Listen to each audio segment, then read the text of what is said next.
د روجي په حالت کې ستن لګول جایز دي. د مټ ستنم جایزه ده، د رګ ستنم جایزه ده، حتی کې چې د روجي په حالت کې ډریپ لګولم جایز دي. روجه یې نیولې ده او څه داسې بیماري را پېښه شوه د روژه ماتي نه وړاندې چې بغیر د ډریپ نه ګزاره نه کېږي نو ډریپ لګول هم جایز دي. ها هسې د کمزورۍ د ختمولو دپاره بیماري نشته دی، هسې بدني کمزوري ده او یو سړی د طاقت دپاره د روژې په حاله کې ډریپ لګوي نو بیا مکروه دی، خو روژه بیا هم نه ماتېږي.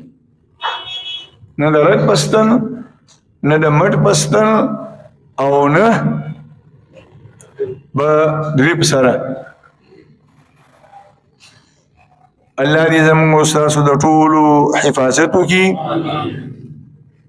اکثر ملګري د شوګر بیمارانی نو د روژه ماتي نه وړاندې اول نیمه ګنټه یا 10 منټه 20 منټه په خپله باندې په دې خېټه کې